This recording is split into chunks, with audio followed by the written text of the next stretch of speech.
নমস্কার, আমি রাজদীপ মল্লিক।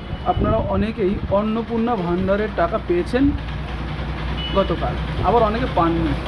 এইবার আপনাদের প্রত্যেকের মনে একটা প্রশ্ন রয়েছে যে আমরা কেন টাকাটা পেলাম না, অর্থাৎ যারা পাননি তাদের প্রশ্ন, আর যারা পেয়েছেন তারা তো খুব আনন্দে আছেন।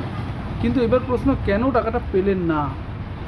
দেখুন, সরকার যে ওয়েবসাইট দিয়েছিল তাতে 2-3 দিন আগে পর্যন্ত স্ট্যাটাস চেক করা যাচ্ছিল, কিন্তু কালকে টাকা ঢোকার পর থেকে আর কোনোভাবেই স্ট্যাটাস কিন্তু চেক করা যাচ্ছে না।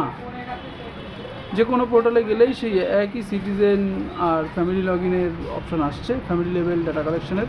সেই পোর্টালে গেলেই সেই অ্যাপ্লিকেশন নাম্বারই আসছে, কিন্তু স্ট্যাটাস চেকের অপশান আসছে না। এর মধ্যে একটা কথাও শোনা যাচ্ছে যে 15 তারিখের আগে যারা অনলাইনে ফর্ম ফিল আপ করেছেন তাদের টাকা সরকার দিয়েছে, এবং 15 তারিখের পরে যারা ফর্ম ফিল আপ করেছেন তাদের টাকাও সরকার দেবে, কিন্তু এখনও দেয়নি। কিন্তু এর মধ্যেই আবার কিছু কিছু মহিলা টাকা পেয়েছেন যারা 15 তারিখের পরে ফর্ম ফিল আপ করেছেন। এইবার পাড়ার সকলের মধ্যে বা গ্রামের সকলের মধ্যে একটা আতঙ্ক তৈরি হয়েছে, যারা টাকা পায়নি আমরা কেন পেলাম না। দেখুন, স্ট্যাটাস এখনও চেক করা যাচ্ছে না, অপেক্ষা করুন। আরও একবার টাকা বা দুবার টাকা সরকার দেবে, সেই অপেক্ষায় থাকুন। যদি তারপর না পান, সরকার নিশ্চয়ই কোনো পদ্ধতি বলবে, যেই পদ্ধতির মাধ্যমে আপনারা নতুন করে অ্যাপ্লিকেশন করতে পারবেন, অথবা আপনাদের যদি কোনো ভুল থাকে সেটা কিন্তু সরকার ধরিয়ে দেবে।